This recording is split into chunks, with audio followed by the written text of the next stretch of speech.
شہر کے معروف سماجی کارکن خدام العلماء کے چیئرمین حفیظ اللہ شریف نے آج کافی اہم باتیں عوام کے سامنے پیش کی ہیں۔ آئیے جانتے ہیں حفیظ اللہ شریف کیا کہہ رہے ہیں۔ خود ہی کو کر بلند اتنا، ہر تقدیر سے پہلے خدا بندے سے خود پوچھے پتا تیری رضا کیا ہے۔ بہت خوب، مسلمان پیدا ہونے سے مسلمان نہیں ہوتا، مسلمان عمل سے ہوتا ہے۔ عمل سے زندگی بنتی ہے، جنت بھی جہنم بھی۔ یہ قاقی اپنی فطرت میں نہ نوری ہے نہ ناری ہے۔ ہم اپنے عمل صالحہ کو درست کر لیں تو وہی ہمارا حسن و سلوک ہے۔ لوگ دیکھتے ہیں کہ ایک مسلمان سچا ہے، ایک مسلمان پکا ہے، اس کا وعدہ سچا ہے، وہ ثابت قدم ہے، وہ دیندار ہے۔ جب بھی ہم مسجد کو اور جاتے ہیں، صفا صف میں لوگ دیکھتے ہیں کہ چہرے پہ داڑھی، سفید لباس، پوشیدہ لباس، اور ہنستے کھیلتے وضو کا چہرہ لیتے ہوئے ہم نماز پڑھتے ہیں تو باہر لوگ مائیں اپنے بچوں کو دم کرانے کے لیے کھڑے ہو جاتے ہیں، اس لیے کہ مسلمان کے پھوٹ میں تک شفا ہے۔ وہ کہاں گئے دن جو مسلمان جو ہے اپنے غیر مسلم سے نیک برتاوا کرتا اور پورے گاؤں میں 90% غیر مسلمانوں کے دور میں 10% مسلمان ان کا دل جیت لیتا۔ ہم وہ شعور پیدا کرنا چاہیے، غیر مسلم کے ہندو بھائیوں کے دل میں محبت پیدا کرنا چاہے، اپنے حسن و اخلاق سے سب کا دل جیتنا چاہیے۔ مسجدوں بن گئی، علامہ اقبال کہتے ہیں مسجدوں بنائی شب بھر میں ایمان کی حرارت والوں نے، من اپنا پرانا پاپی ہے برسوں سے نمازی بن نہ سکے۔ اپنی محنت مشقت سے یہ نوجوان بڑی زور و شوق سے اللہ کا گھر عالیشان بنا لیا۔ یہ صرف وہ بنانے والوں کو فکر ہے، ہم لوگ کہاں نمازی بنے؟ من اپنا پرانا پاپی ہے، ہمارے من میں پاپ ہے، ہمارے من میں دین کی فطرت نہیں، تو ہم کیسے نمازی بن سکتے ہیں؟ جب تک وہ دین کا شعور ہمارے دل میں پیدا نہیں ہوتا، ایسے لاکھ مسجد بنائے تو مسجد آباد نہیں ہوتی۔ میرے دوست بزرگوں، ایک چھوٹے محلے میں آپ ایک عالیشان عمارت بنائے ہیں، اللہ آپ کی محنت کو جذبے کو قبول کرے۔ یہ دل میں آپ کا درد مجھے بنگلور تک پہنچا، بس آپ ایک دعوت دیے کہ ہماری عالیشان مسجد کے لیے 2 مینار ہونا چاہیے۔ اللہ نے مجھے فوراً قبول کر لیا، کیونکہ میں نیت کیا اللہ کے گھر کو مینار۔ میں ایک بدبخت، ایک بے بس، اللہ کا ناکارہ بندہ، اللہ نے مجھے قبول کیا تو میری بڑی خوش نصیبی ہے۔ جس کو اللہ چاہے اس کو قبول کرتا ہے۔ ساری دولت، مال، ملت، محل سب چھوڑ کے جانا ہے۔ اگر میں یہاں پر مینار بنا لیا تو تا قیامت تک اس کا ثواب جاریہ رہ جائے گا۔ کہ ہر ایک کو یہ نیت ہونا چاہیے، میں ایک مصلی بن کے آج علماء دین کی خدمت میں خدام العلماء کی تنظیم بنایا ہوں، سارے کرناٹک میں چلتے پھرتے نظر آتا ہوں۔ جہاں بھی علماء دین کی خستہ حالت ہے، حسب حال میری کوشش سے، میری محنت مشقت سے، صرف خاص سے ان کو میں مدد کرتے چلا آ رہا ہوں۔ یہ کوئی دکھاوے کے لیے نہیں۔ یہاں پر بھی امام ایک ہے تو کئی مصلی ہیں، اور کئی مصلی جو ہے صاحب حیثیت ہیں، صاحب ثروت ہیں۔ انہیں ارادہ کرنا چاہیے کہ ایک مصلی چاہے تو کیا کچھ نہیں کر سکتا، اس لیے کہ اللہ تعالیٰ ہدایت دینا چاہیے تو ہم نیت کرنا ضروری ہے۔ اگر ہم نیت کریں تو اللہ تعالیٰ کا فیض ہو جائے گا، فتح نصرت ہوگی، اور دین میں ہم جڑ جائیں گے۔ جس طرح ہم کہتے ہیں حقوق اللہ اور حقوق العباد، یہ دین اور دنیا۔ حقوق اللہ جو ہے وہ دین ہے، اللہ کا دین کیا ہے؟ ایمان لانا، کلمہ توحید پہ چلنا، قرآن کو پڑھنا، قرآن کو سمجھنا اور عمل کرنا، اور اللہ کی عبادت کرنا۔ حقوق اللہ ہے۔ حقوق العباد کیا ہے؟ حقوق العباد لوگوں کی مدد کرنا، ایک دوسروں کے کام آنا، جو بھی غمزدہ ہے ان کے سر پہ ہاتھ رکھنا، یتیموں کا سہارا دینا، یہ جو ہے حقوق العباد ہے۔ یہ صرف دنیا میں حقوق العباد کو موقع دیا جاتا ہے، جب تک یہ سانس رہتے ہیں، دل دھڑکتا ہے، اس وقت تک جو ہے حقوق العباد قائم رہے گا۔ اس کے بعد ہم کرنا چاہے تو بھی ہم نہیں کر سکتے۔ اس لیے حقوق العباد کو ہم مشغول ہونا چاہیے، اس کو سمجھنا چاہیے، وہ خدمت دینا چاہیے تاکہ اللہ راضی ہو جائے۔ ہمارے علماء دین بیٹھے ہیں، میں ان کے سامنے ایک بات میں کنفرم کر لیتا ہوں کہ سخی کا مقام کیا ہے۔ اللہ تعالیٰ سخیوں کو بہت پسند کرتا ہے، وہ بھی ایک عبادت ہے۔ عبادتوں میں افضلین عبادت سخی، ایک دوسروں کی مدد کرنا، بھوکے کو کھانا کھلانا، یتیم کے سر پہ ہاتھ رکھنا، یہ سخی کر سکتا ہے، اللہ کے نزدیک قابل قبول ہے، اللہ وہ بندے کو بہت پسند کرتا ہے۔ میں چاہتا ہوں کہ ہر ایک مصلی سخی بنے، فراخ دل بنے۔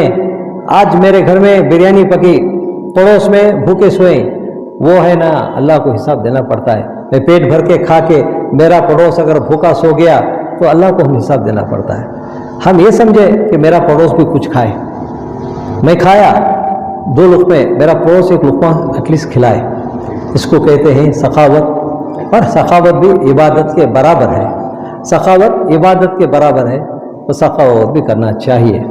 دنیا کے جد و جہد میں، دنیا کے کاموں میں ہم مشغول ضرور ہوتے ہیں، لیکن ہم اگر ہر کام دینیات سے، ہر کام پیارے آقا کے بتائے ہوئے نقش قدم سے ہم کریں تو وہ بھی ہمارا اٹھنا، چلنا، پھرنا، بیٹھنا عبادت میں شمار ہو جاتا ہے۔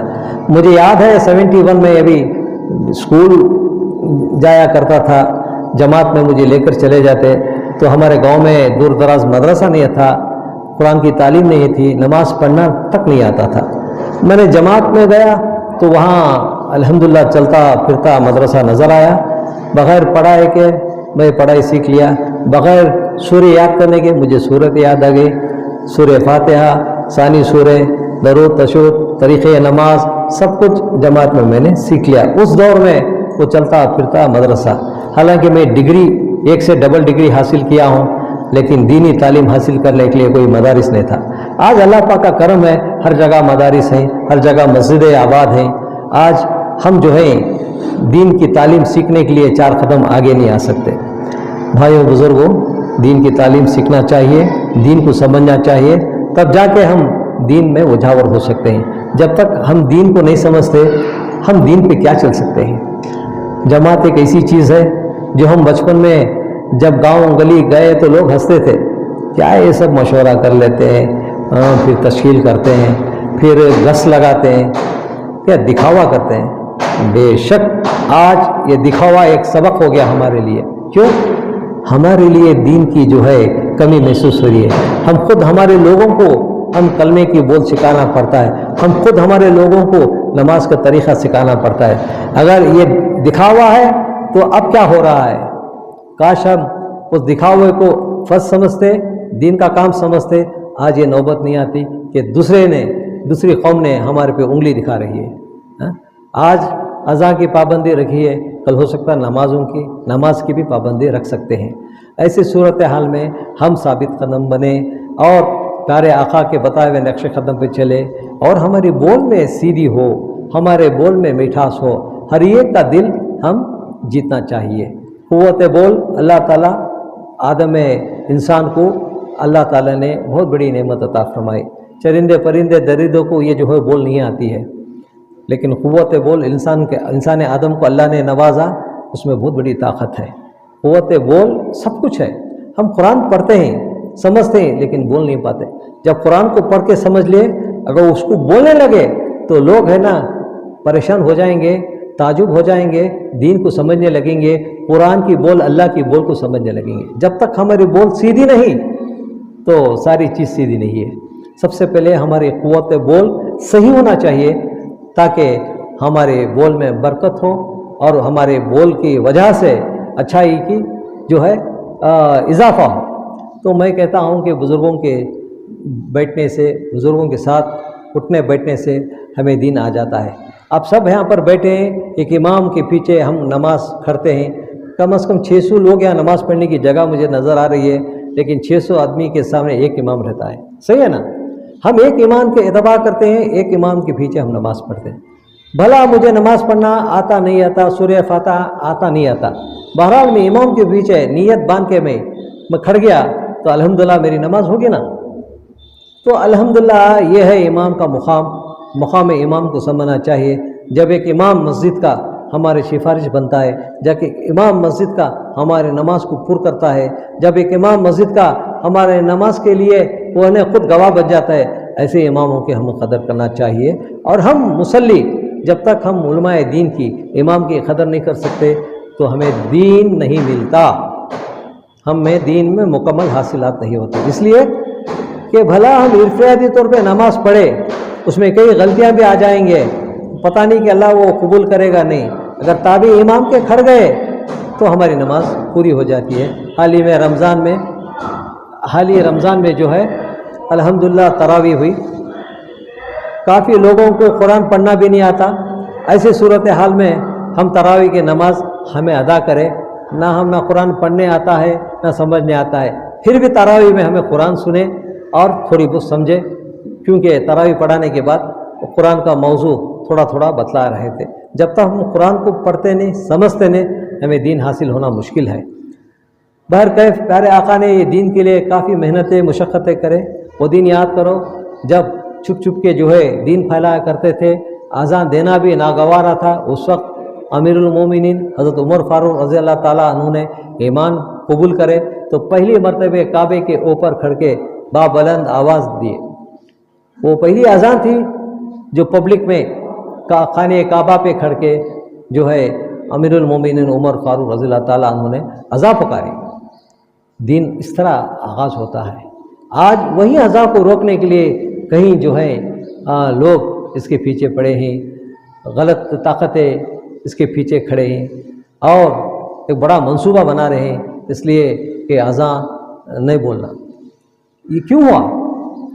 میرے دوستو بزرگوں، یہ ہماری بدقسمتی ہے کہ ہم ثابت قدم نہیں، ہم اذان کے پابند نہیں۔ جب تک ہم خود اذان کے پابند نہیں تو ہمارے لیے اذان کیا کام کی؟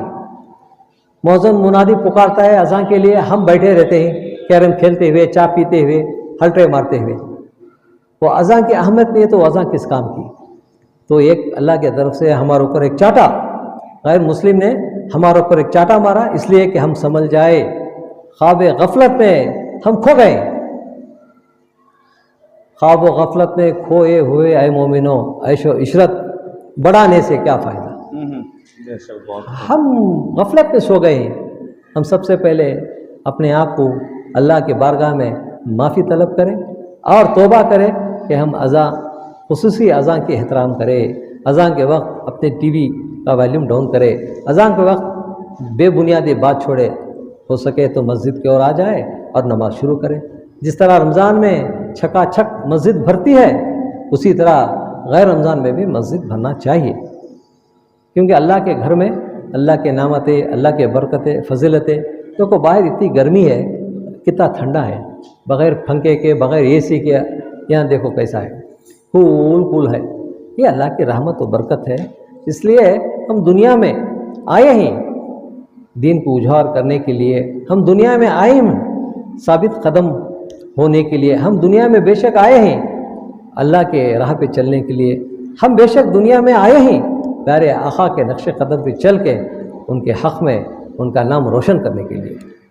درود تو درکنار، ان کے ایک سنت تک ہم پورے نہیں کرتے تو اللہ سے ہمیں فتح نصرت کہاں ہوتی ہے؟ میرے بھائیوں، جب میں اسٹوڈنٹ تھا، ایک واقعہ نے ایک ایران کے ایک صاحب آئے تھے علماء دین، انہوں نے ایک واقعہ بتایا، اس کو میں نے انگلش میں بولے تو اردو میں ترجمہ کیا، آج بھی میرے ذہن میں پے بست ہے۔ 75-76 کا واقعہ ہے۔ جب میں جماعت میں گیا تو ایک صاحب نے بولے کہ پیارے آقا نے جو ہے اس دور دین کو پھیلانا بڑا مشکل تھا، تو طائف کو گئے۔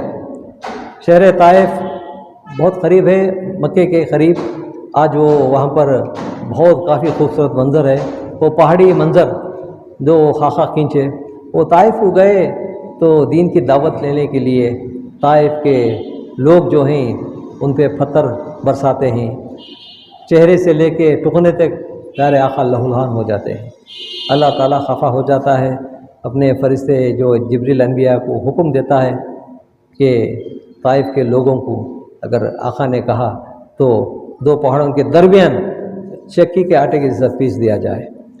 جب جبریل انبیاء آتے ہیں، اللہ کا حکم سناتے ہیں تو پیارے آقا نے کہتے ہیں کہ باری تعالیٰ اپنے عذاب کو، اپنے غصے کو تو روک لے، آج تیرا عذاب الہی نازل ہو گیا تو تیرا نام لینے والے اس روح زمین میں باقی نہیں رہیں گے۔